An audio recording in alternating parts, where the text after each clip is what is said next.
Let's go ahead and start. It's 9:09 by my computer's account. I'm going to go ahead and do a call to order. And we're all here. It's great to see everyone. Have you all had a chance to look at your packets and look at the minutes from the previous meeting?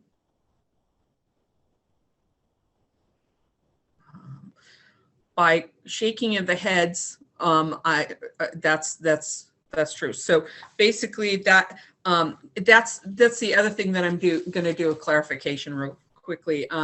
From speaking with Kathy, and she's talked to the city clerk, we're doing an abbreviated version of parliamentary procedure. So I was doing the strict full out, we do everything.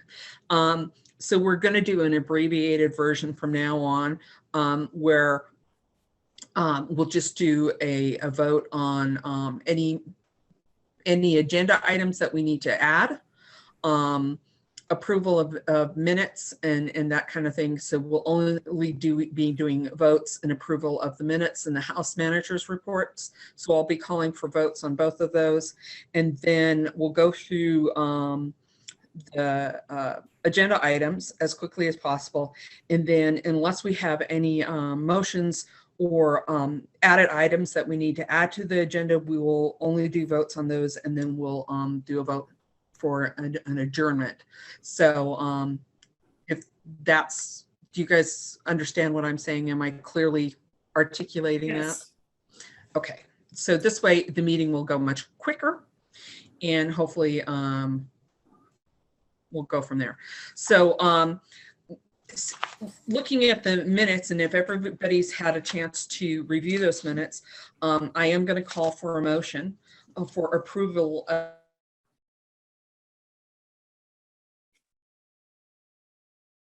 Maureen, you just froze.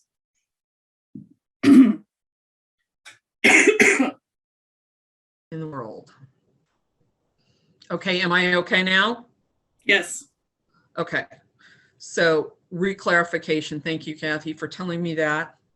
These are going to be fun meetings, obviously. So I am going to be calling for a motion for approval of the board minutes of January 13th. If I can get a motion from somebody, and somebody needs to unmic and put forth a motion. I move that we accept the minutes from January 13th, 2021. Thank you, Connie. Can I get a second, please? Connie, would you unmic and just say yes?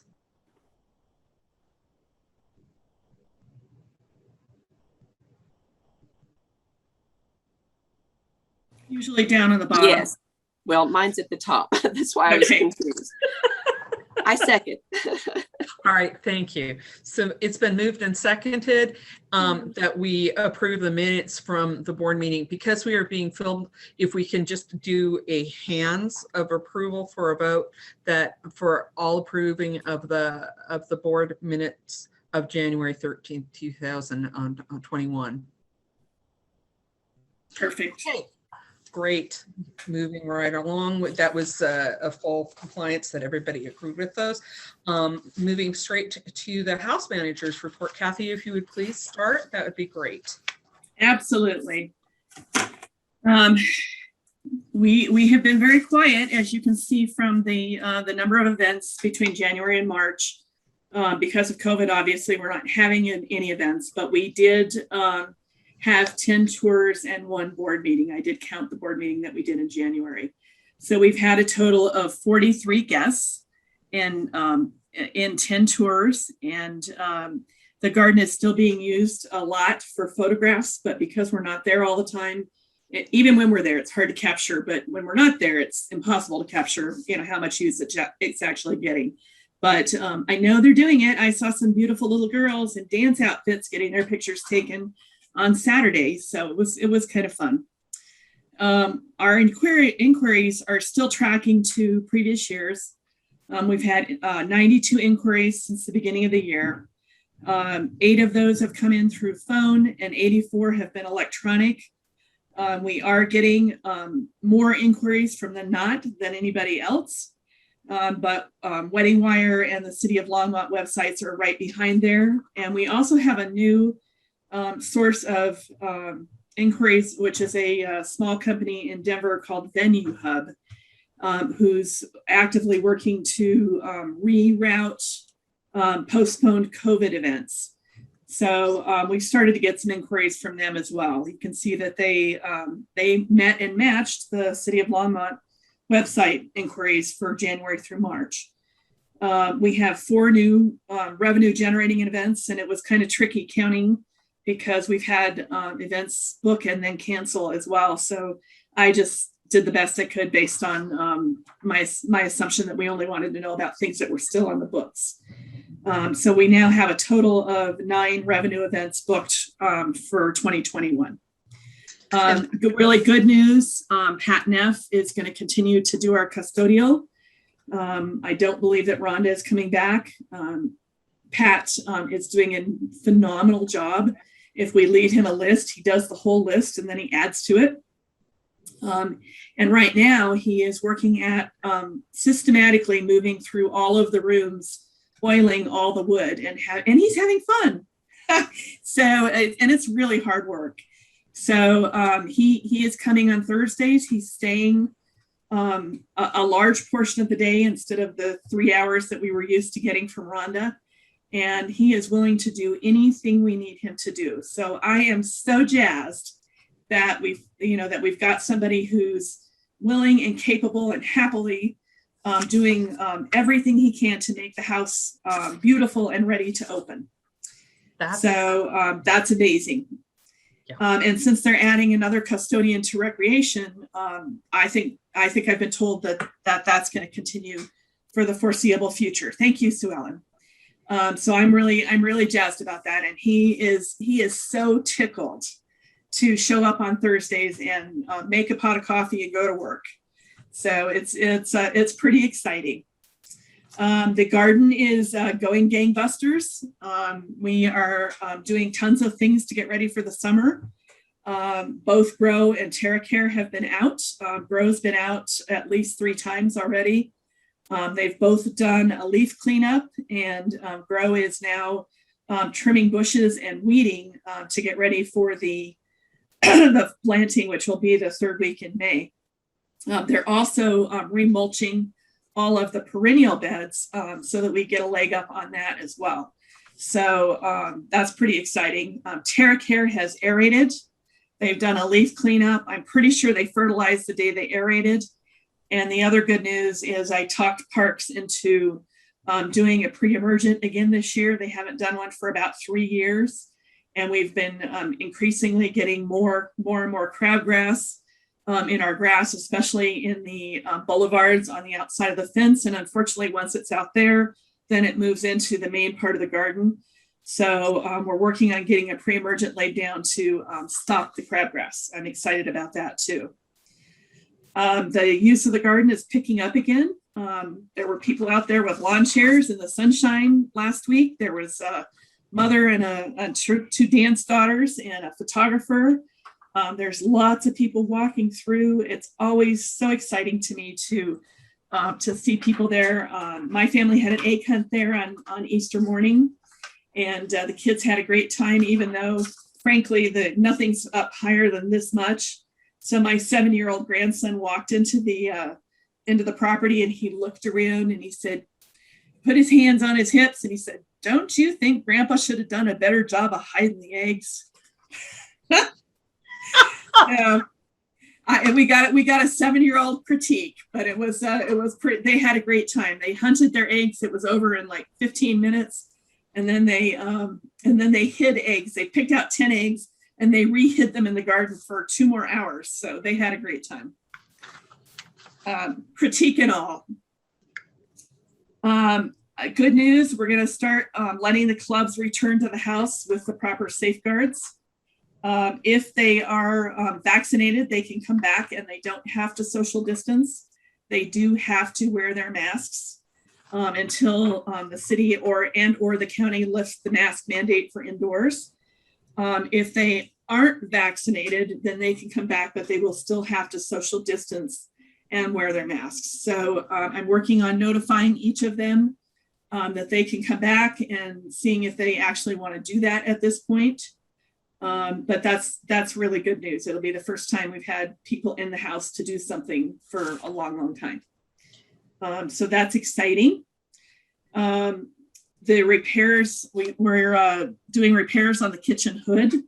The carbon dioxide canister is expired, and the new company that's doing the maintenance felt like that the nozzles needed to be moved a little bit. So we are in the process of getting that done.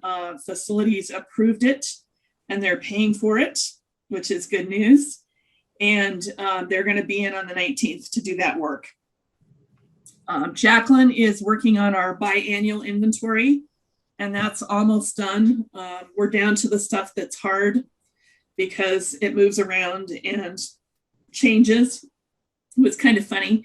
She came into my office yesterday and she wanted to know about the linen inventory because she couldn't make any sense of it. And she's the one who did it 2 years ago.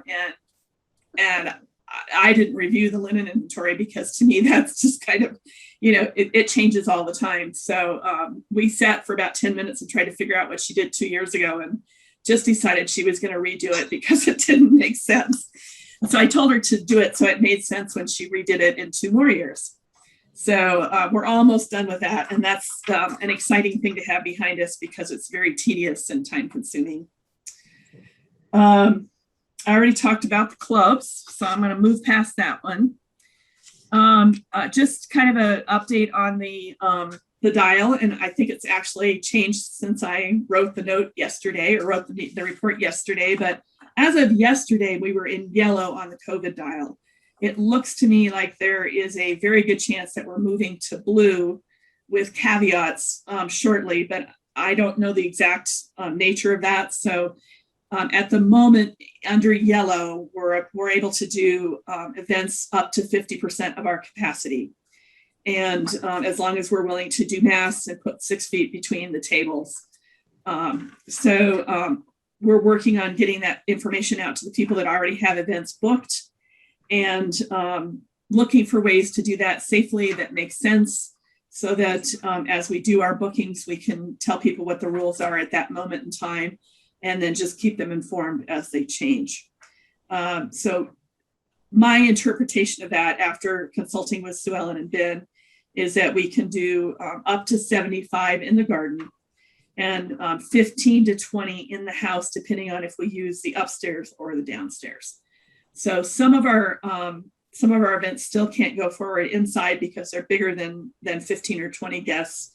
That includes a couple of our clubs, but we're making progress and it's exciting. And I'm in the process of getting more hand sanitizers so they can be like everywhere and putting up a few signs about social distancing and mask wearing so that we're in compliance with all of the rules.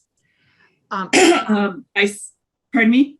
Kathy, I hate to interrupt, but I have some questions and I'm not sure how you would like to handle the questions. Would you like us to wait with your questions and completely until you're done with the report? Or do we want to take questions per your bullet items? It would probably be easier just to jot them down and do them at the end because I've got quite a bit to get through and your questions might get answered. And if they don't, then we can do them at the end. Does that make sense to everybody? Yeah, I want to make sure that we're all on the same page. So, okay, thank you. Okay, that's fine. I submitted the operating budget for 2022. It is budget season. And I'm working on capital requests. I need to do what's called PB 145, which is kind of an ongoing capital request to purchase things like furniture that benefit customers. I'm working on that. And then in addition to the grant that we're working on, we're also going to put a capital request in the system to do the remainder of the items that are not in the current capital funding that we've already received. So I'm going to do a request for whatever we need in addition to what we've got for the driveway already, and for the painting, and for the, I think that's it. So we're going to go ahead and put a capital request in the system per Karen Roney's suggestion and Jeff's agreement, so that we have a backup if the grant request, or if the grant isn't approved. So I'm working on that as well. We have some money this year out of the PB 145, which is the fund that we use to replace things that customers benefit from in the various facilities in the city. And we're going to get a new stove. Our stove is in pretty crummy condition. We were going to do that last year, and then the funding got cut off. So we're going to go ahead and do that. We're all set for that from an installation perspective, because we went ahead last year and installed a turn-off valve on the connection to the gas. So now all we have to do is pull out the old stove, put in the new stove, and hook it up, because before it was wired directly into the gas, and we couldn't do it without a plumber. So I'm working on that. I also think we're going to get a new refrigerator for alcohol and drink and food storage, because we can't figure out how old that refrigerator that we have is. It was at the senior center for Meals on Wheels, and they got a grant to get a new one, and we took it, and it's got another 5 or 6 years on it, and no idea when it's going to conk out, and we've got the dollars to replace it. So I think that we're going to do that. And then if there's any money left over, we're going to buy some additional folding chairs that match the ones that we use in the downstairs, because they are still available. And something that I'm noticing is that a lot of the things that we're using are becoming not available anymore, because people are not manufacturing them. And since we have such a huge investment in those cherry wood caned chairs, we're going to go ahead and buy a few more so that we can keep using them for quite some time. Karen and Ann and I are still working on the grant submission. Karen's going to give us an update on that in a little bit. And just so you know, before, when we were doing this, the grant deadline had not been set. The grant application is still not open. And but the grant deadline is going to be the 1st of August. And we are still waiting on quotes from most of the contractors that we've spoken with. Most of them are so busy that they can't seem to break free from their busy schedules and the work that they're already doing to give us a quote for work that we aren't going to do till 2022. And the other thing we're really struggling with at the moment is what exactly are we going to do with the driveway? So, and I'll let Karen talk to what we've figured out so far when we get to that portion of the meeting. The other good or bad news is that the grant process this year is going to be very, very competitive, because most of their funding comes from the taxes off of gaming revenues.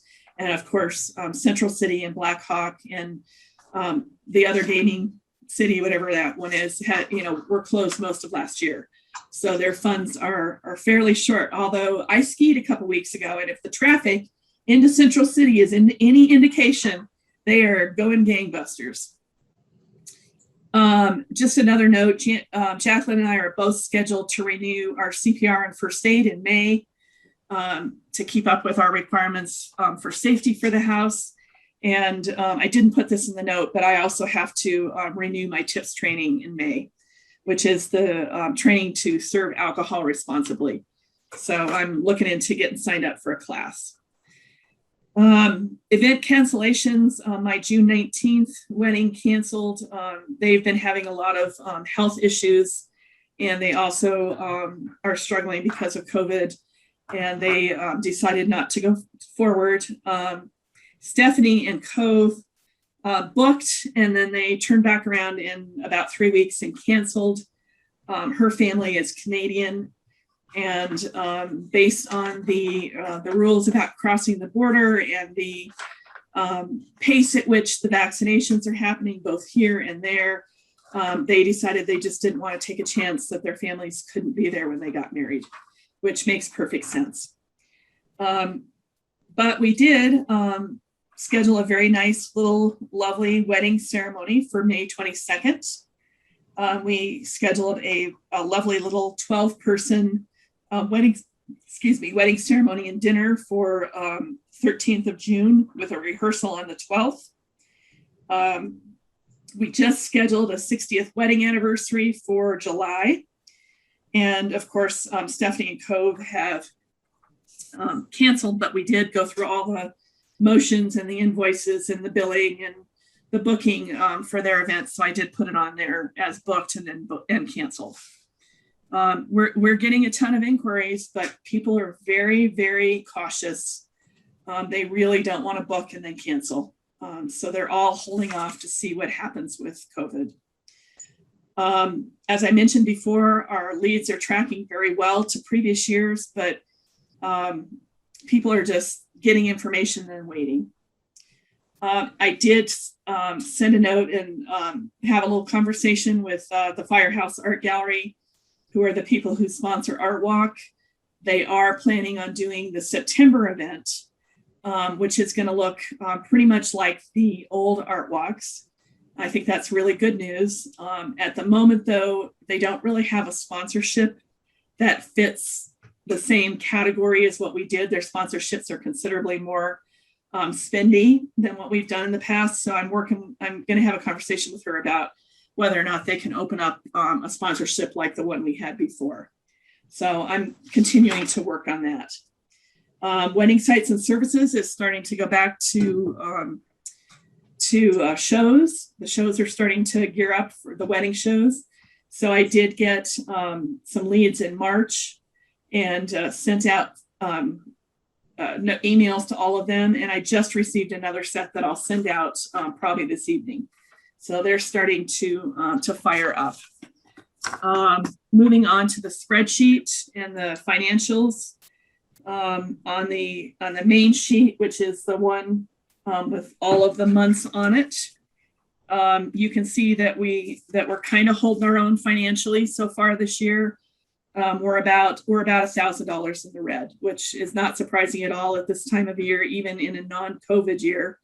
So I'm not disappointed in that at all, and I'm hoping as the bookings pick up that we'll continue to we'll get in the black and stay there this year.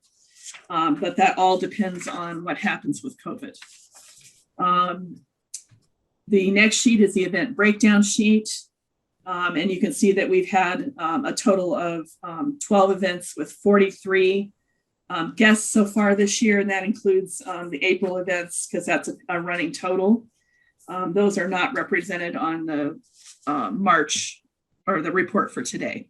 So there was one more tour with 3 more guests. The next 3 sheets are the expenses in January, February, and March. I put those in there so you could see that we're not really spending much money. Most of what we're spending is to pay Jacqueline and for a few office supplies and also our current advertising. So I just wanted to put those in there so you could see what we were actually doing. Nothing too exciting, but I thought you might want to see exactly what I'm losing my voice, what we're spending money on. So if you have any questions on those, you can ask them when we're done going through the stuff. I did also put together a revised 2020 financial sheet. It's still not final because the city hasn't completely closed the books for 2020. But you can see that we were about $7,000 in the red last year, and that money will come out of the fund. And the bulk of that was paying Jacqueline during COVID and keeping her employed. We paid her pandemic leave, which meant that she didn't come to work up until June, and paid her full wages of 12 hours a week. And then when she came back to work, we paid her 6 hours a week for the balance of the year. So that is the majority of the money we spent last year. And then in 2021, the next sheet is just a reiteration of what the spreadsheet says for 2021. The next thing in the I'm gonna look at I'm gonna leave off the electronic participation policy until we're ready to that agenda item. So that's everything I've got for the manager's report. So Maureen, do you want to open it up for questions? Yes. So we're going to go ahead and open up the manager's report for questions. Is there anybody that has any questions that they would like to ask Kathy in regards to this report? I do. Okay, Just a couple of questions on Jacqueline's inventory. Does she need some help with that? I know we used to help with the inventory. Yeah, we're almost done, Connie. Mhm. And it's been a really good way to keep her busy. Sure. Because we don't have, until the clubs come back, we don't have as much work for her. So at this point, I'd say no, but we would welcome that help in the future. Yeah. In 2 years. So in 2 years, if you want to raise your hand and volunteer, that would be amazing. If I'm still on. Yes. And then the other question I had was triggered by your egg hunt, Kathy. I thought that would be a perfect little event to add on to offer in the as a city activity at the Callahan House for future reference, around Easter time, is doing an egg hunt. How fun is that? So just as I just stuck in my head, and I thought, well, maybe we can look at that sometime when we get back to whatever's normal. Yeah, the new normal, right? Yeah, the new normal. The new normal. I think that's a brilliant idea. Maybe we could consider looking at an Easter egg hunt / tea or something along those lines, to be a spring fundraiser or what. Yeah, that's what I was thinking too. Any more questions? Anne? I have one. Yeah. Just on the art walk, as far as you said, it might be back active again in September. Will the Callahan be part of that, or is this art walk just downtown? No, I'm hoping to participate. Okay. But there are two ways that we could participate. One would be as an official sponsor if they'll create something that makes sense for us financially. And the other would be just to be open like we used to do during Art Walk and make sure that people know that through social media and whatever other ways we want to communicate it. I think we could do it either way because I think we've built up enough of a following and enough people that know we're open that if we didn't find a financially appropriate sponsorship so that they would advertise for us, that we could still just plan to be open. Would we consider still hosting an artist? I mean, yes. I'm so disappointed, honestly. And your idea with the dresses, the paper dresses and everything like that, I'm so sad that we were not able to do that. I think that would have been a splendid event. Mm-hmm. I don't know that they've even rescheduled anything like that, or if we look at that. We can have Jacqueline chase it. She's the one that came up with that idea and did all the communications on that. So I think we should probably wait until mid-June or early July to actually start booking artists or at least until we have some clarity on if it's really going to happen. And then we can certainly have Jacqueline chase them to see if they've done something this year. I agree. We certainly don't want to have anybody booked and then disappoint people again.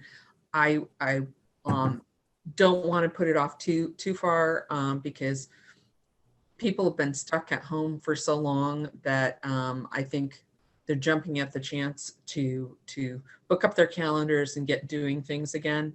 So yeah, I agree. We can wait until June, but if everybody can get their little thinking caps on and think of maybe a good local artist, because I'm not so sure that I want to waste Jacqueline's time chasing that down yet because I really am not sure that that's occurring. Maybe we just look at getting 1 or 2 local artists. And Anne does that. She takes suggestions, and then she pursues getting the artists booked. And usually we have somewhere in the neighborhood of 3 or 4, depending on how much space they want and what they're showing. And I'm assuming, I'm not volunteering you, Anne. I'm just assuming that you want to continue. So you might want to pipe in. And I'm sorry, I can't hear you. You're on mute. Yeah, I had remuted myself. Yeah, I still have, in fact, I was looking at my packages, that I have on all the artists last night, so. So just for a clarification, so is Anne in charge of Art Walk? Is that something that's just a standard thing that she's been doing? Just She clarify. volunteered to do it, and she had a helper. Who was helping you, Anne? Yeah, what I usually, Shirley was. Okay. I had also volunteered last year to help and had a couple of artists set up, Diane Wood and Leslie Capizzi as a jewelry artist, but and then we canceled, and I canceled with them. But I would love to do that again. I was a former director of the Longmont Council for the Arts, so I know a lot of the local artists in that regards. Yes. I would love to work with it on that, Anna, if you would accept my help in regards to that. Sure. Sure. That's what it does is, it's more like I was a central point. I took suggestions and we tried to contact, but we didn't want everybody going out and promising artists that they could show and then have, too many. So we needed a central point. Oh, but definitely. And so in other words, we'll not, if you want to talk to artists and say that there's a possibility you could show, or we're looking for it, but don't say, here, you have a spot, because you don't know what somebody else has been talking about either. So we need a central point before we promise them that there's a spot here. Yeah. Okay. Just for clarification, I thought it was approved in the board minutes and meetings when we did this the last time. So just, yeah. Okay. Great. So if anybody has any suggestions that we could go forward, and then just put some names out there, but those are 2 that I know that have a really good following. And We've had Diane before. And have worked with the house before. And she actually has pieces on which she has created the Callahan House itself. And done things. I think prior to you even being on the director as the director, Kathy, that's Yeah, she the last time Diane was at the house, she actually did a live demonstration. Yeah. She sat on the porch and painted. And that's the type of thing she really likes to do. And that brings and like I said, she's got a really good following. So she's elderly, and I know that she still is very, very prolific and does a lot of pieces, and it would be out there to do that. At this time, I don't know if Leslie is available, but again, she has a really good following. Okay, so I had a couple of questions back to the manager's reports. On the statistics, one of the things you were saying about counting and how hard that is to do because you're not always there. I know from listening to various reports and stuff out there that certain inquiries like the rec departments and other state parks are now starting to track and do things through their social media accounts and tracking through photos. Is there photos and posts in which the Callahan has been added in? Is there a way that we can do that?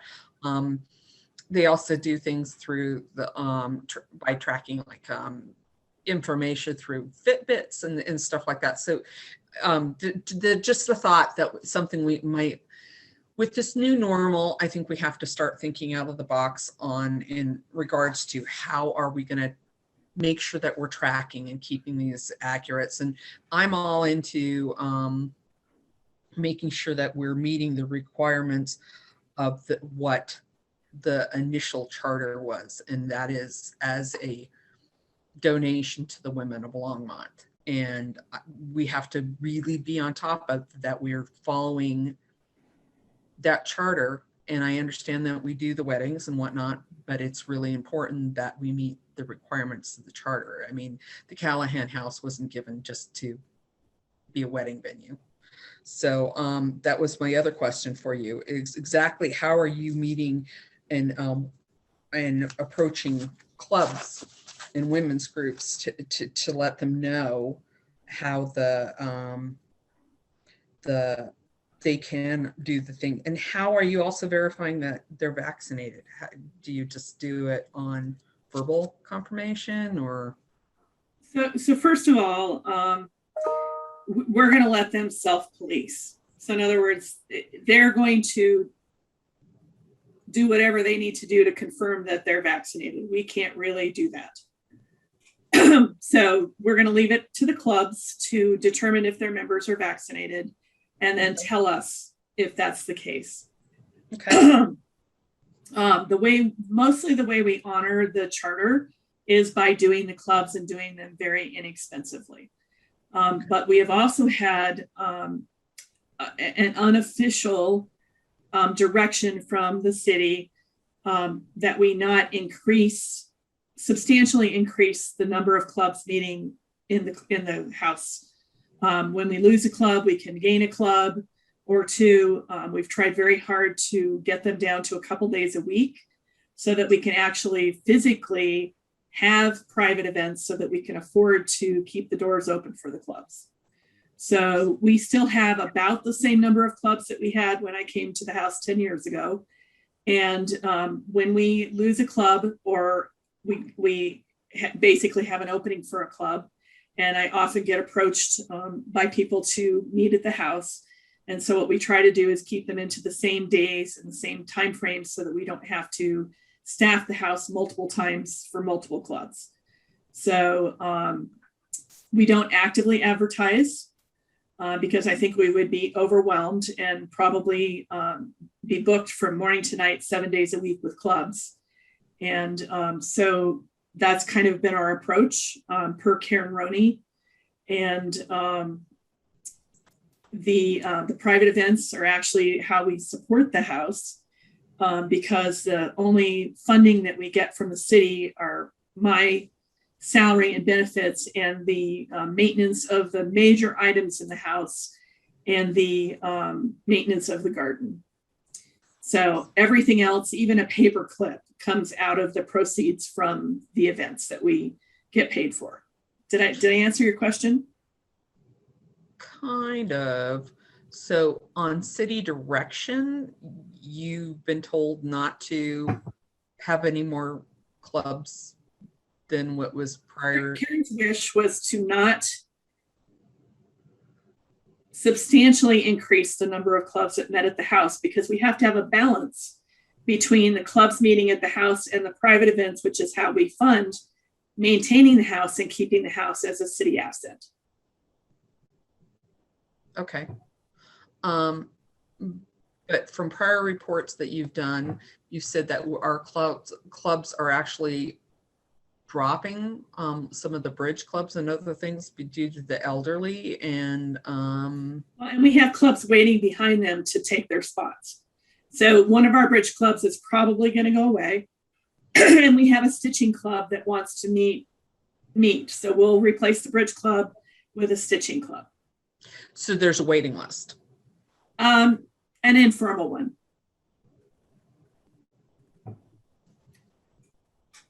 Okay. So we pick and choose, basically? No, there's no picking and choosing. Somebody approached me about meeting, and they're going to start meeting soon. I haven't communicated with them because of COVID. I mean, we've been kind of on hold. We're not going to add new clubs until we have a clear path forward in COVID. But I have a lady who approached me about her club meeting at the house, And as soon as we have a clear pathway forward through COVID, I will reach out to her again and figure out when they're going to meet. Okay. Kathy, I'm just trying to have a clarification in my mind exactly how it works, how people approach you to do the clubs, and that there's only a set number. Okay, that's just, just a clear up on that. And I understand. do they approach you, or do they also approach through the city rec department? Usually it's directly to me. Okay. I don't think there's been any approaches through recreation. Has there, Sue Ellen?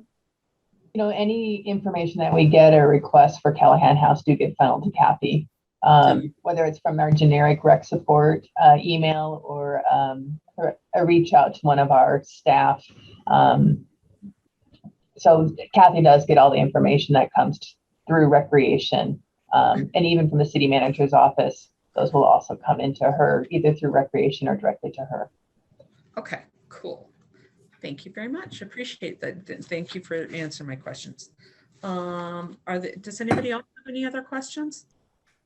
Oh, there is. I didn't address your statistics thing. Yeah. I can't think of any meaningful way to do it with Fitbits or photos. The one idea that I've had, if we could figure out a way to do it, would be to put counters on the gates. You know, that just ticked when people came in and went out. But it looks like it's a very expensive solution, which may or may not be very reliable and which may or may not require external power. So that's been one of the things I've been kind of poking at on and off again. I will go poke at it again, because I would love to just put a counter on the gate. So when anybody came through the gate, it just counted heads. Because that would be to me, that would be a very interesting statistic. And it would also be a good way to support the continuing funding of the garden through the Parks Department. So that is something that I've contemplated. If anybody has any good ideas for how to do that, and I know we've talked about it before, I would welcome your input or your ideas. I was just trying to come up with some solution that's technologically savvy and would not require too much of your time. Does that make sense, that we can use It does. for grant purposes or anything like that in which we could further our cause, so to speak? I agree. I'm concerned with the counter might not be considered accurate, because depending on people can mess with it. I hear all your concerns in regards to that, but again, anything that would be proactive and positive to make sure that people are recognizing how treasured this is used. That's we're all working for the same cause here. So thank Absolutely. you. I appreciate it. Any other further questions? Seeing no hands, and I'm looking, as you can see, I got to get my glasses down there to make sure. I guess I just need at this point a motion for approval of the manager's report. Can somebody make a motion, please? Anybody unmute and make a motion so we can move further on? I so move. Second. Wonderful. It's been moved and seconded moved by Karen and seconded by I'm moved by Candy, sorry, and seconded by Karen, that we move further past going on to old business. So old business listed is the board members' business cards. I have them ready. My question is, would you like me to mail them to you, or do you just want to have me hold on to them until we actually have an in-person meeting? What are everybody's thoughts? I'm fine with you holding on to them, I guess. Okay, Candy, you're in. I guess in the meantime, things we don't know when we'll be able to meet in person. It might be nice to have them. we could still be promoting, even though we're not meeting, be promoting the house with our business That's cards. I don't know if that's an expense we don't want to go through. We could set a time that Kathy's at the house and stop by and grab them. We could do that too, or have either option available. Either you stop by and pick them up when Kathy's there, make arrangements, or you wait till the next meeting when we're all in person. Great suggestion. I like Candy of said it when Kathy letting us know when you're there and we could individually stop by and pick them up. I don't like the thought of having an added expense of mailing them. It just seems we could stick our masks on and come in and just do a quick pop in and pick up the cards when it would be convenient for you. That's my thought, but I don't know where everybody else is at. Besides, that way we could actually see you for just a nanosecond. Well, you could come in and have a cup of tea. Yeah, I like it. All right. I will set something up on the calendar. Write myself a note so I don't forget, because my memory banks are about a nanosecond big. And I will put a couple hours on the calendar in the next week or so when I'm going to be there, and I will send you an invite.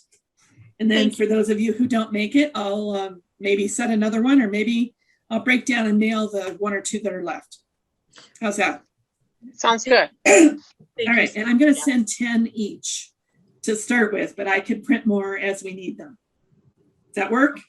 Yes, I think Okay. so. All right.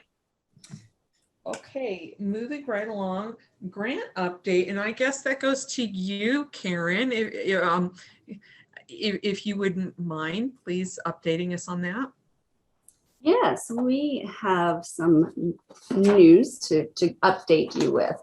After our January meeting, we received notice on January 21st that the new State Historical Fund Guidebook was coming. And on February 1st, we received that new guidebook, 60 pages. And so the process to apply for the grant is changed a bit. And we've learned that looking through the new guidebook. We're now required to complete a letter of intent and submit that first. So our direction changed a little bit, and we began to focus on preparing the letter of intent. And so that is almost complete. We just have some fine tuning to do to that, and then it will be ready for submission. But we are also waiting for contractors to get back to us, as Kathy mentioned, with their bids. And so that holds up any further work on the application itself until we actually can get those in. But if you all are all interested, it would be wonderful to share with you the letter of intent so that you can all read it and provide any feedback. And before we would submit it. That is our, I guess, latest overall update about grant writing. Does anyone have any questions about that?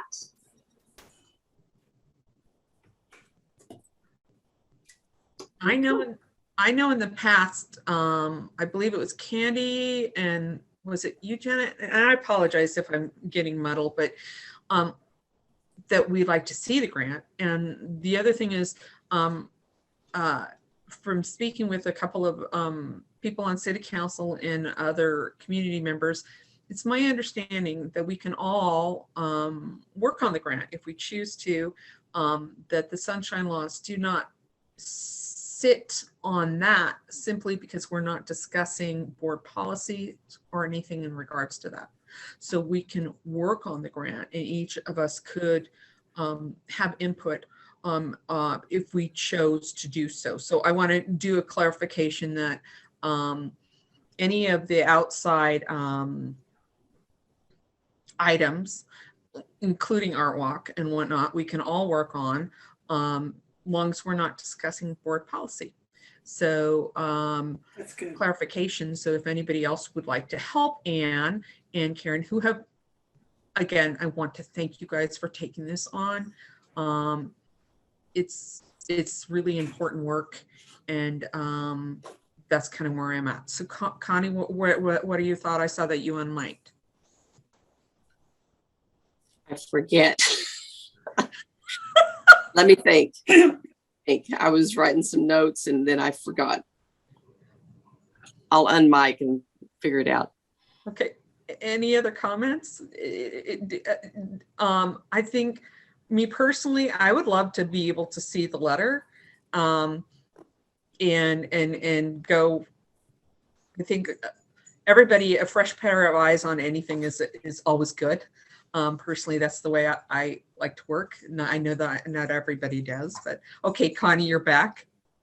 I realized, Karen Cruz, could you send us a copy on email as a document? Yeah. Okay. That would be great, just to have some of the notes, and then that letter of intent probably is it just 1 page long or something like that? It's 3 pages. 3 pages. Okay. Pages. Good. So if I'm happy to send the guidebook to all of you. it's a PDF. You can dive right into that 60 pager. And I'll include the letter of intent. And of course, like I mentioned, it's open for all of you ladies to take a look at and provide your feedback and your input. I sure welcome it and encourage it. This has never been a closed process. This is not exclusive. And I want to make sure that that's really clear. It never has been. So everyone's always been welcome to be part of this. Thank you. I would love to see the PDF too. I don't want to kill any trees. So if we could keep it down to a format that we could look at and take several breaks in between the 60 pages that we can verify stuff, that would be great. And again, if you can think of anything that we can do to help, that would be outstanding. Anybody else have any comments in regards to the grant? Well, I appreciate the clarification on the sunshine rules, because we have been trying to work around that by only having 2 board members in any meeting. So I really appreciate that clarification, because honestly, that's what we've done in the past. When we worked on Art Walk, when we worked on the ice cream social, when we had working sessions, we've always had more than 2 board members, or typically had more than 2 board members. And I hated to think that we've been in violation all these years of the rules. I agree. And I was kind of throwing up my hands. So I said, well, how do we do this? How do we set up Christmas decorations with 2 people? I mean, how do we do this? It doesn't make sense. It just, we need a clear guideline on, well, of course that doesn't meet as long as we do not discuss board policy, and if any board policy is brought up, we stop one another and say that's not proper to discuss at this time. Simple, clear, elegant, to the point. Great. I'm going, good. Oh, that makes our life easier. So I'm thrilled with that. So if nobody else has any other things, and I want to make sure I'm looking at each square to make sure I'm not missing anything. In regards to the grant update, I'm going to move on. On to new business. Kathy, you can take the electronic participation policy for boards. Each of you should have this in your packet. All this is, and you can read it if it makes you feel better, but all it is a policy that allows us that sets the guidelines and allows us to agree that we're going to meet the way we're meeting today, to have virtual meetings, because there was no policy for virtual meetings from on the city's part. So all they did was put together the rules about how we're going to do that and how we contact the participants and how we, that it's allowable for voting and emergency situations. And so it just kind of lays out the acceptable way in which we're going to do what we're doing today. So they wanted us to present it to you, and they also wanted us to vote that we were willing to do business in this manner. So Okay, so we need to have a motion on this then. You said that they wanted us, who was this that wanted this? The city manager wants to have us a vote on that. yes, please. We as a committee will be following these rules and recommendations. Okay. Yes, and then we're willing to operate via these policies. Okay. So under that, guys, I'm going to need a motion from somebody on the board that we accept this policy of board and commission meetings. Anybody? I make I a so motion. move. Okay, Connie beat you. So Okay, good. so can you take second? Second. Okay, so it has been moved by Connie Newman and seconded by Candy that Candace that the board commission meeting and policy has been approved by the Callahan House Board. All right, moving right along. COVID update of clubs and events. Do we need to vote, Maureen? Oh yes, I apologize. Thank you. Clarification. Sorry, if we could have a vote, and then I'll see a show of hands that it's been approved for the motion that's on the floor. I like the waving hands. Okay, wonderful. So everybody has it's been moved forward. I don't see any nays at this point. So it's been moved and seconded, and a vote has been taken that we approve of the board and commission meeting. Thank you very much for the clarification. Appreciate it. Moving on at this point, for the COVID update for clubs and events. Kathy, I know you covered this in your report, but I'm going to go right back to you so we have a clear. I don't really have anything to add. Like I said, I think we can do 15 to 20 inside and up to 75 outside. And I'm hoping that as we move to blue, that number is going to increase, because I have a couple of events that are higher than that later in the summer, in August and September. And I'm really, and I have a bride's mother that's pinging me every 10 days, asking me to promise her that she can have her wedding for 100 in August for her daughter. And I keep telling her, I think it's going to work out, but obviously I can't promise. So, but she's got it on her calendar, I think every 10 days. Kathy, what's the news? So I'm hoping that things are going to change enough that we can have our events up to full capacity by July or August, and that we won't have to wear masks, and that everybody can go back to celebrating in the way that they want to. I agree. I hope everybody's getting their vaccines. I know I have. So yeah, I have too. I know Karen has. Yeah, so everybody got their vaccine. Yay. Awesome. Well, I think the other thing, and I will confirm this, but I think the other thing is, if everybody's been vaccinated, we can probably go back to in-person meetings. But I will confirm that, because every time I thought we might be able to do that, I've been told we're not doing that yet. So I will ask the question. Okay, that's wonderful. Because I would love to see your smiling faces in person at the house, drinking coffee and tea, and eating a donut or a pastry. Yeah, that'd be great. And I wouldn't have my puppies popping up every two. You see their little heads. I apologize for that. So it's fine. My dogs actually bark at me if it gets to be 4:30. I'm on one of these meetings. They start barking at me because it's almost time to walk, and they don't want me to forget. Of course not. Of course not. So. All right. So moving on. to Art Walk update, and we've kind of been jumping around, and I do apologize about this. So Art Walk update, and Kathy, you covered this also in your manager's report. I did. And do you have anything you want to add about how you want to handle it? Because we kind of skimmed over that. I guess we'll put Ann Thompson, if she is willing to be point person on this. I think that'd be outstanding. And if you're willing to look into and be speaking exactly and coordinate with Kathy on how we're approaching the firehouse in regards to this. Who's the new director over at the firehouse, Kathy? Her name's Elaine. I can tell you her last name. I have an email from her. I can never remember it. If I can find it.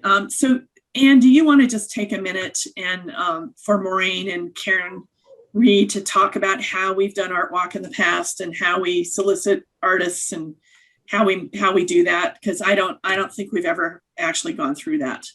No. Yeah.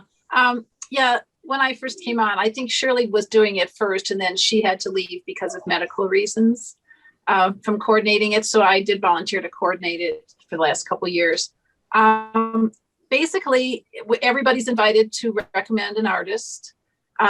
We kind of look through what they can do. We can only have 4 or 5 is about the max. If you get too many, I know they used to pack a lot in, but it's just too crowded.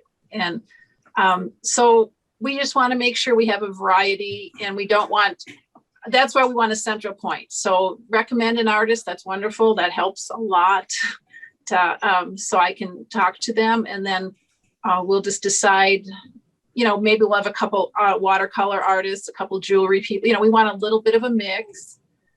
We've had several interesting things. We had a lady who made decorative soap one time. We had a lady who made whirligigs for the backyard, for the front yard. So we're very open to different kinds of art. But that's the reason I say, don't just go out and ask somebody right away and say, yeah, you can come. We need to know how many we have. And we just want to make sure that everybody has an acceptable type of art. We don't want anything controversial, political, anything like that. Nude. No nudes. Sorry, guys. I believe the last time when we were discussing, we were talking about possibly putting forth a theme. And that's why we were doing a theme with the dresses and trying to keep in the regards to a theme of fashion before this whole cabal right happened. So were you thinking on those lines that we might follow a theme this year? I'd really have to talk to Jacqueline and see I don't even know if they did the paper dresses this year. That was a group down in Denver that did that. They were beautiful, and it would have been, maybe we'll still be able to do it. I doubt that this fall that would come together, but maybe in a future year we could get that put together. There's quite a bit of logistics involved in that. So actually I'd love to just maybe offline or have some email chats with several people, but once we know for sure we're going to be in this fall, we could talk about that. So I don't know. Personally, I just think we move forward and just do a smaller, maybe not take on so much of a chunk and forget. Well, I think this fall will be rather a simple, art walk. The other thing I just have a concern about is if we're going to have the artists in the house, how much spacing do we need? I mean, I know sometimes it gets rather crowded with people bumping, shoulder to shoulder almost through the house. So we obviously don't want to have it that crowded. So I don't know. It's going to depend on COVID. I'd sure like to know how many people we can have in the house at a time to even do this, Is it going to have to be like what we've done in the past with tours where one of us is on one side and we only let a certain number through at a time, and then we kind of monitor it that way? I think it's too early to guess. Okay. And honestly, if we can't have a significant number of people through in 4 hours, it may not be worth doing. Yeah. So Yeah, We're gonna have to wait. right. The fall one, the September one is always my favorite because so far anyway, in my experience, the weather has been better. And we've had, the band on the deck, or on the porch. I don't know if that would be a possibility, but there is a possibility maybe we could put some of the artists in the yard if we wanted to look into that. So the crowds wouldn't be so packed together in the house. Those are things we can discuss and see if they're doable. Yeah, and that sounds great. And I like the thumbs up, Karen. I do. Thumbs up, Connie. Great. That's great. I think you're right on. Unfortunately, it is Colorado. We can't always depend on the weather, and we can always hope. I think September we're better off in the fall. I agree. So, okay, thank you, Anne, for taking that on, and we'll look forward to future updates. Okay, so. Maureen, in answer to your other question, the executive director of the Firehouse Arts Center is Elaine Waterman. Thank you. I know that she's relatively new, and so great, thanks. We'll go from there. On to marketing and social media. Okay, so I know that Kathy sent out this marketing and social media discussion. These are all just suggestions and thoughts of things that were racing through my mind on this new normal, on how we're going to meet our requirements so as we are. And again, this new normal, it's I don't think it's going anywhere to a certain degree. I'm hoping that we can get back together and meet in person. I think that's going to happen, but there are other things that we need to be looking at. As far as in the past, I also spoke about the Rocky Mountain PBS. I contacted Rocky Mountain PBS, and I contacted their broadcasting person, and I apologize, I don't have their name directly in front of me, but I will get back to you on that.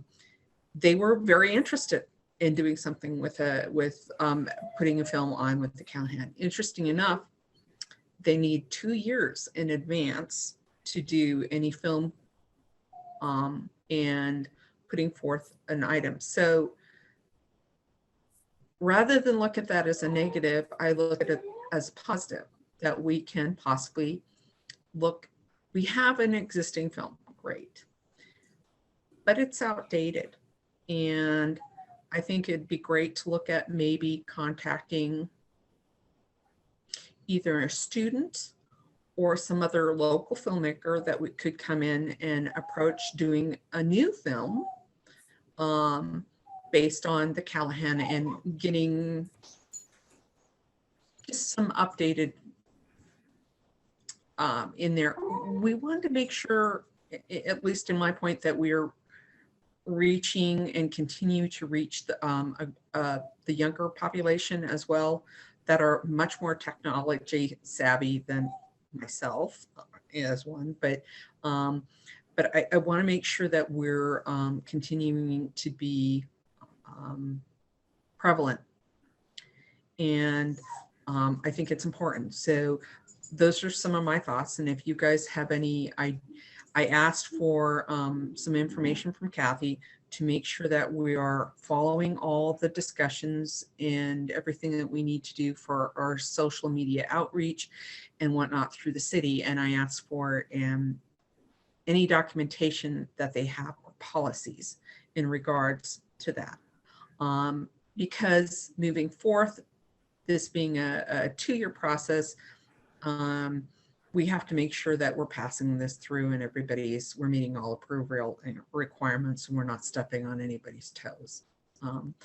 Again, I look at it as an opportunity to get the information about the Callahans, Mrs. Callahan's generous donation to the women of Longmont, and what a great jewel this is for us. And if we could get on the Colorado experience, and they were very interested because we have such prevalent history, and it is also supported by one of its main sponsors underneath is the Colorado Historic Fund. So this would also be a great opportunity to prove to them that they want to continue to support us with grants because we are getting out there and making ourselves prevalent to the community. One of the things I was looking at doing is in a side note, making a graphic on how the Callahan House or the Callahan family influenced the city of Longmont itself, and by supporting who they did. And then there's the other thing, Zoom virtual tours. I know by visiting other historic sites and going out there, because as I was sharing with Karen earlier, I love to travel and I love to go and do things, and I love to experience local cultural and history. And if you touch on other historic buildings, they have Zoom tours that they can go in, and somebody's on the other end and will explain or go through the house. Maybe it's something that we should look at doing that we do with the Callahan House, where we can have a Zoom tour or informational post on a media approach, again, with clarification of how this goes through the city of Longmont and how we can do this.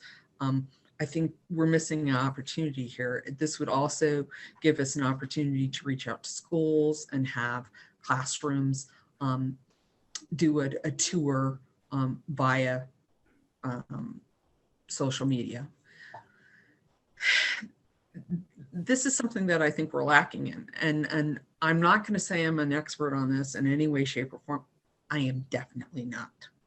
I am just putting out ideas out there too. It was so sad when I heard that the Colorado Frontier Days, with the classes down at Pioneer the Days. Pioneer Days. Pioneer Days, thank you. Were canceled, and I was trying to think, okay, if it were my kids, how would I be trying to fill that in? And I think we're missing an opportunity here. I would like to hear everybody else's thoughts. Candace? So the Historical Society is doing virtual tours this year for Pioneer Days. So that obviously was a need they felt needed to be filled too. So that's being done. And hopefully by next year, we'll be able to return to in live presentations. Mm-hmm. My suggestion might be that because we do already have a film that exists, is there a possibility of putting that film on the city website or whatever, so that, or maybe even through the Longmont Museum, so that that film is available to anybody who'd like to see it, rather than reinvent the wheel and refilm. We've got it at our hands already. We've done it. So just make it accessible to people, and maybe to classrooms too. I approached the Historical Society about doing the virtual tours of Callahan at the same time as the park, but no, they don't want it. They want it separate.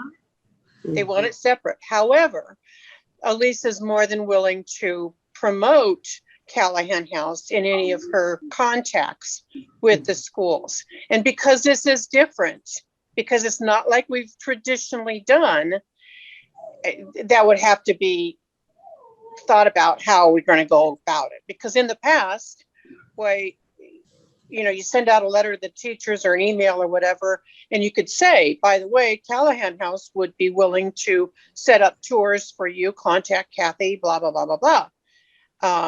With the virtual tours, it's a little different, but they're willing to help promote, but not put them together. They don't want the distinction to go away. Right, exactly, yeah. So anyway, that's that. But yeah, I think we should take a look at what we've already got and make that available, first of all. And then if we want to film a new one for the PBS, whatever, in that 2-year span, that's great. But history's history. I mean, Doesn't change. Things aren't going to change that much from what we've already done to something new, other than updating on what the house might be used for or that type of thing. That's modern history. We've done the historical stuff already. So it's not like we're so outdated that nobody's going to gain anything from it.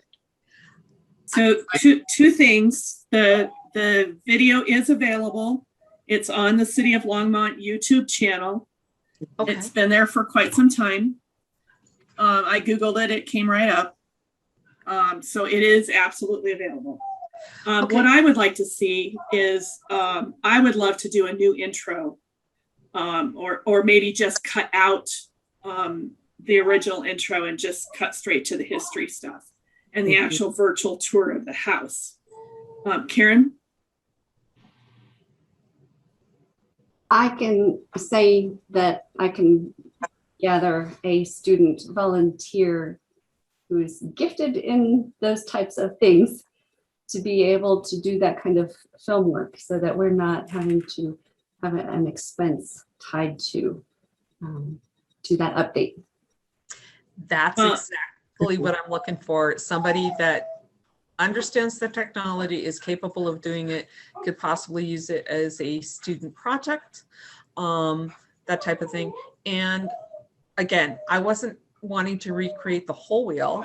I agree, history is history, but the manager from PBS said that we have to have clear rights to the film, and that possible updating or adding to the film was what would be required in order to put it forth for broadcast with them. And that's exactly where I'm at.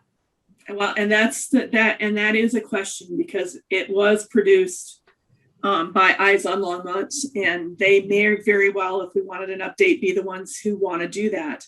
But the other piece of information is we don't have the original film stuff that they did.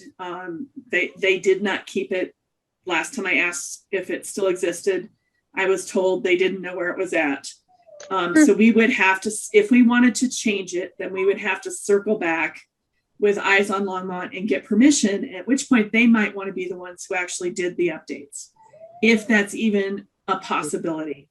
And in seconding what Karen said, I also have a friend who's been a professional videographer and worked at a TV station, who has a sound studio and a recording studio that we could maybe use. I haven't talked to him yet.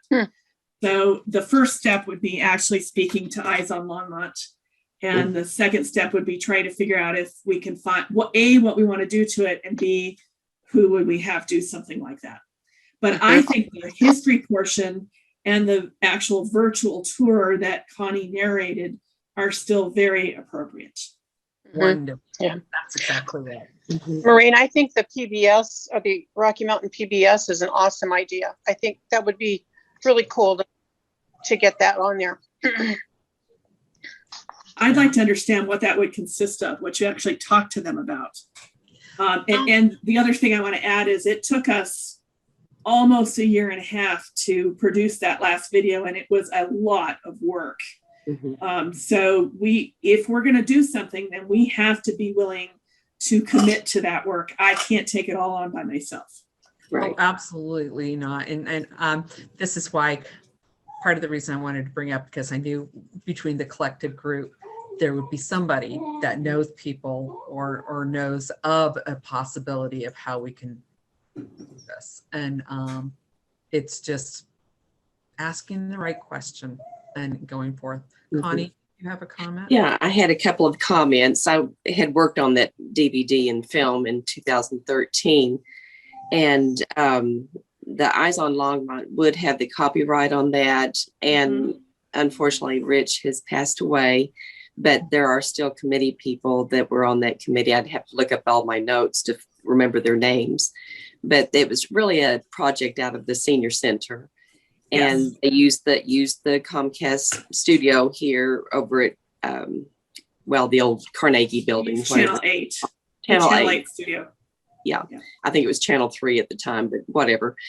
And things, but that film, it was a huge undertaking in getting to the Colorado experience piece. I know they have a real standard format of how they do that, and they could possibly use excerpts, from the film, but they have a kind of a standard narration of how they do their projects. That's exactly I right. watch that, all the time.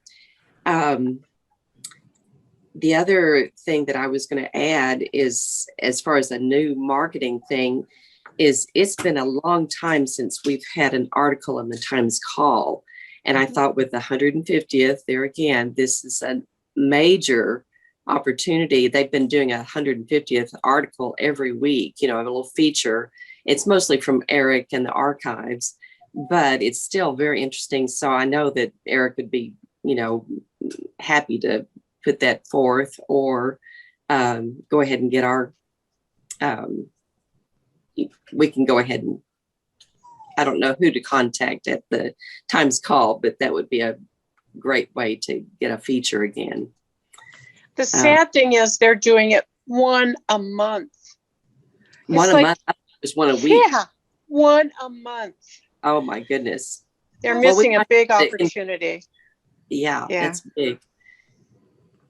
I would wonder who we could contact and maybe do something over a weekend, or one a month.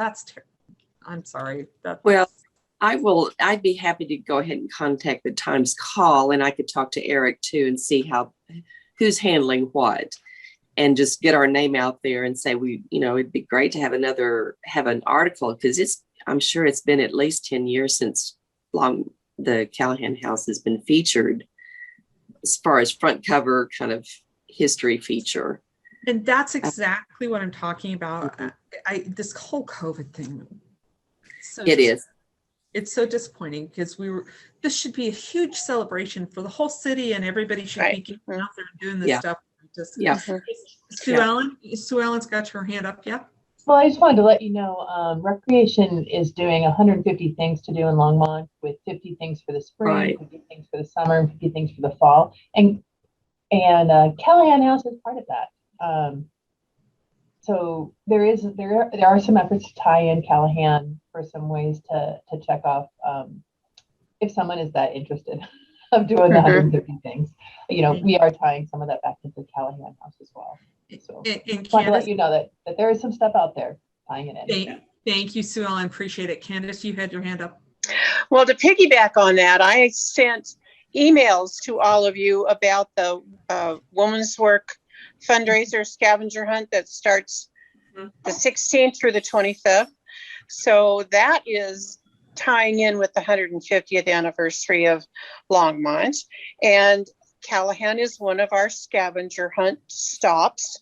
And Kathy provided me with flyers that will be in each of the tote bags that everybody gets for this hunt, that explains in more detail about Callahan House. Because even though they'll just be going there and reading the QR code, hopefully there'll be new people and they haven't seen the gardens before, and they'll meander through the gardens and open this little brochure and find out the information they need. So it's a way of promoting Callahan House and making sure it was included in this small little celebration of the 150th anniversary. So I encourage all of you to help us promote that, if you would, by attending or inviting friends to go on the scavenger hunt with you. I've already been speaking with my in-laws and my parents and getting everybody signed up to do that. I think it's just great. And thank you for making sure that the Callahan House was included. That's just that's great. So I've got a really odd dog at the moment. Moving right along, that's basically where I'm at. And it's good to know, Connie, I will, in my notes, I'm going to say that you're going to contact the Times Call in regards to having us do something for our 150th, and that's great. In the meantime, I will get more information, detailed information, exactly what they would like to see in what format and whatnot. But because they're looking at the different formats, that's why it looks like we will have to refilm it, from what I believe his name was Thomas was telling me. That's unfortunately the case. And then if we, on a side note, if we do it this way and we take on this project, then we can have something that we can work and use forward in any way we see fit as the Callahan House Board to be used from the future. And we aren't going to be working with dealing with who's got the rights to what, and do we have the right to use this, and that, and because you had shared that Rich had passed away, that's the real clincher.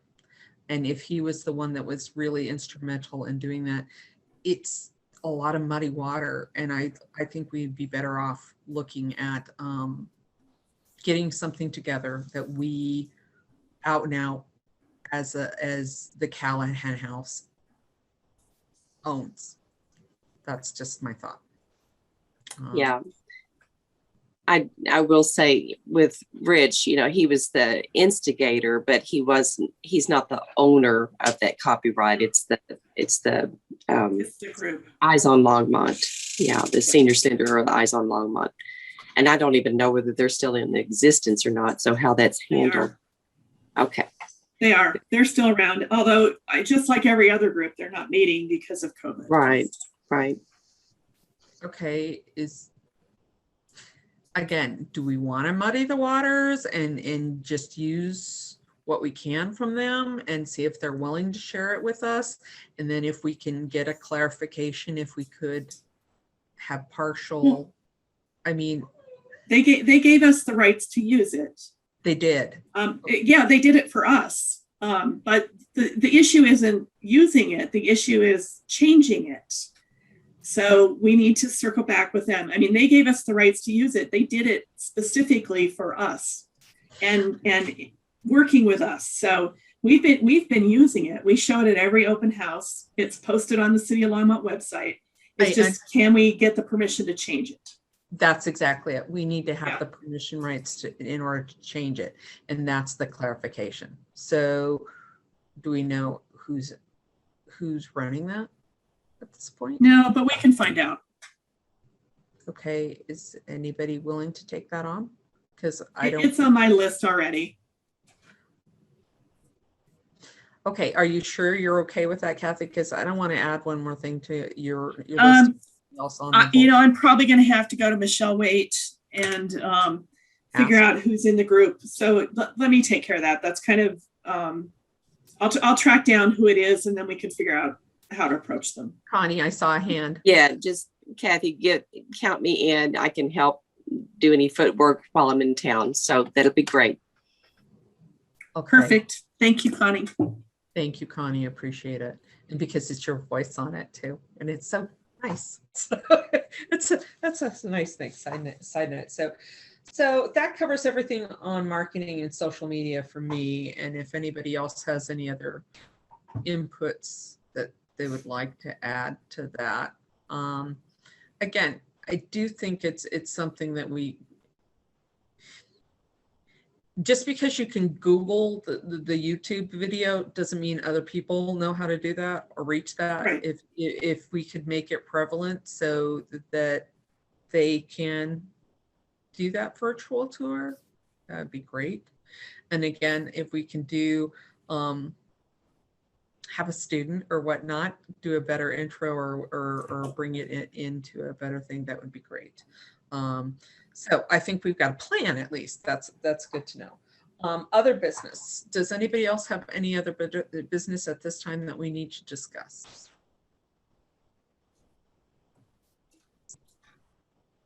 No. I mean, short of me getting it up and throwing a Frisbee, that's really on my next slide. That's what the Puffy's having an issue with. So future agenda items of donations for preservation. I just wanted to not lose track of that. As we go forward with fundraising for the grant cash match and that kind of stuff, that we at some point we need to figure out how to go about doing that. I don't think it's a today thing. I think it's a down the road thing. So I just left it on there so we didn't lose it. Okay, on that note, I did want to just add a little thing. So donation wise, do we have any place on the web page itself of where the Callahan is, where they can do a donation for the Callahan specifically, either through RevTrack or something along those lines, where they could literally just go, I'd like to donate.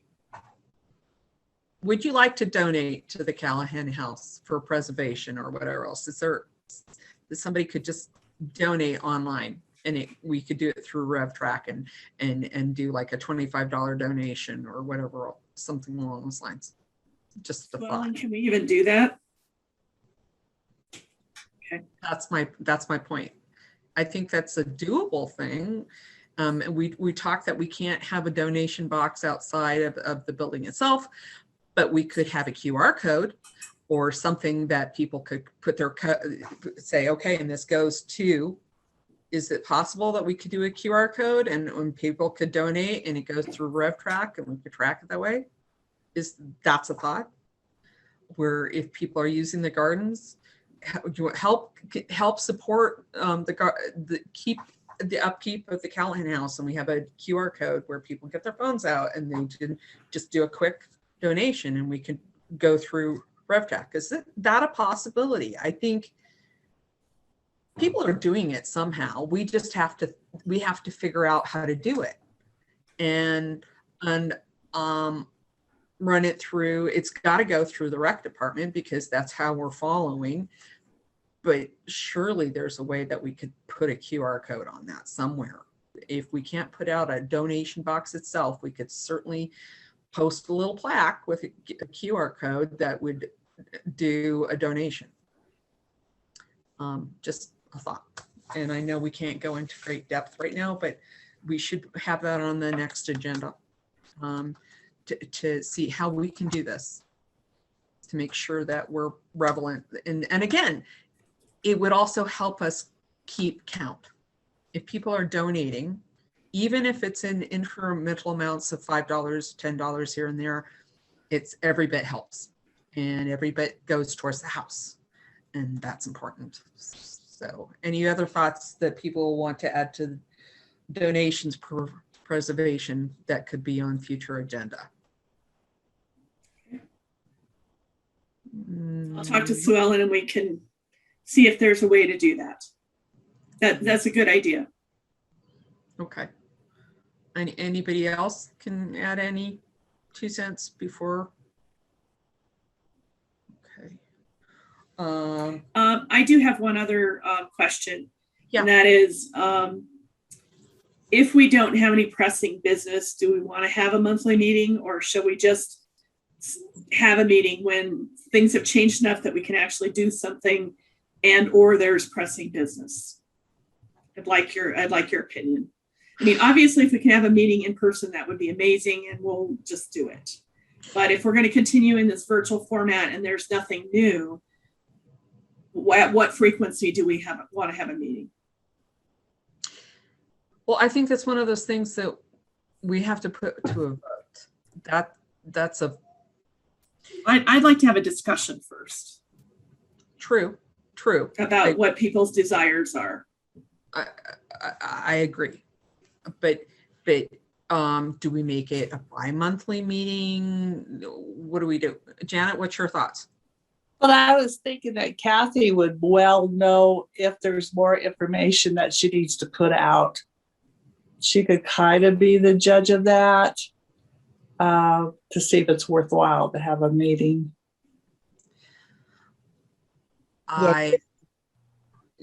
Karen Reed? A meeting for the sake of having a meeting seems kind of a time waster for a lot of people, the city, for Kathy. If Kathy knows we've got something that we need to discuss or just be updated on, even, I think every other month is perfectly fine. I agree with that stance. I just, again, I'm a rule follower at, it's one of my faults, call it that, but I want to make sure that we're meeting our requirements. And if it's said anywhere that we are supposed to be meeting on a monthly basis, then we need to have a clarification of vote and a vote on that matter. We can't just, Sue Ellen? Just an observation that with the length of the time of this meeting, that if you're having a monthly meeting and it's less than an hour and everything's said and done, perhaps that would be a time to move forward in that concept. It seems like there was a lot going on today, and you put proposals for future discussions that seem pretty timely and may require some thought. So I would, meeting more regularly and for shorter duration feels better than a 3-hour marathon every other month. Right, that makes sense. There's also the issue that we have to have our meetings set and announced so people outside in the community can come and be part of that. If we're changing our meetings around, I'm afraid I don't want anything to come across as improper or that, again, we're meeting the requirements of what the city asks of us to do. Even if it's a 20 or 30-minute meeting, it's a 20 or 30-minute meeting, and we would just go through our agenda quickly in proper order, and nothing else. We get to see each other's smiling faces for 20 minutes once a month. But trying to then make sure that it's broadcast out there that this is when this meeting is held, this is how it's going to be. And if we cancel those, I understand there will be times where we have to cancel meetings. I've got that. But Ann Thompson, you've got your hand. Yeah, I just want to say I agree with Sue Ellen. I don't mind having a monthly meeting, but I would really like to have a more set time format. In other words, a hard stop, we go an hour and a half or so.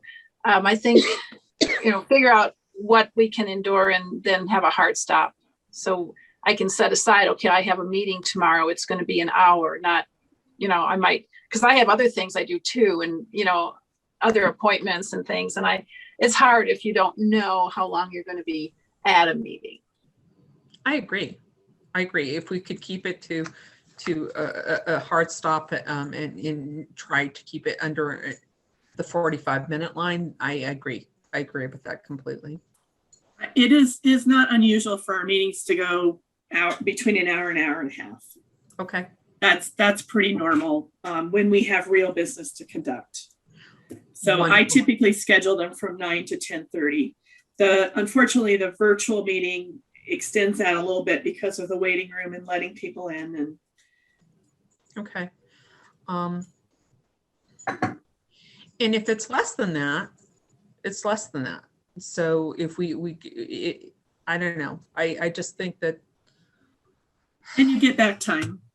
Yeah, we do. So unfortunately, unless it's going to come up where people are going to be out of town and no board members will be here. And I have been on other commissions where we've looked at like the July meeting and everybody's going to be gone that week, or the Christmas, but we do the Christmas celebrations and try to get the Christmas ornaments up and whatnot in the Callahan House. So I'm not sure how we want to approach that on that level. But if anything, I think we need to make sure that it's clearly stated and out there way in advance.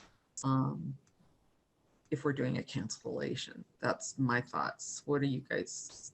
Anybody else?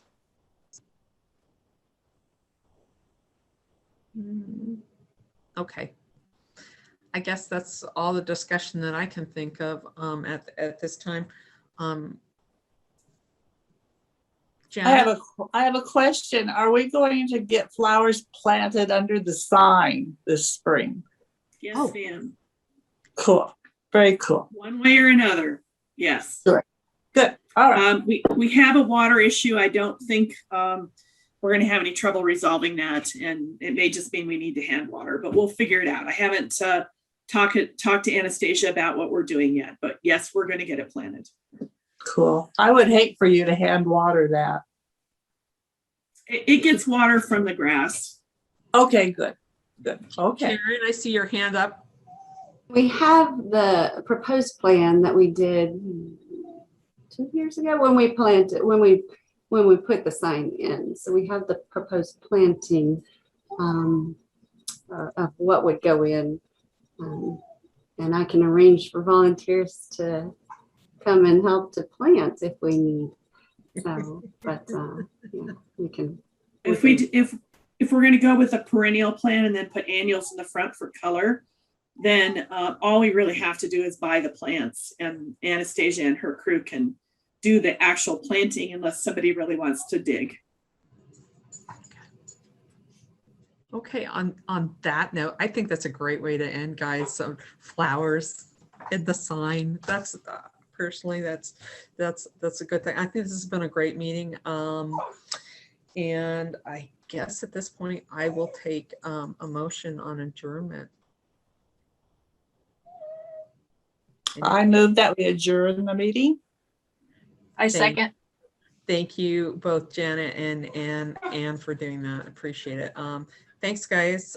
It's been great to seeing your smiling faces via Zoom, if nothing else. I look forward to when we can all meet in person again and have coffee and tea at the house itself. That would be amazing.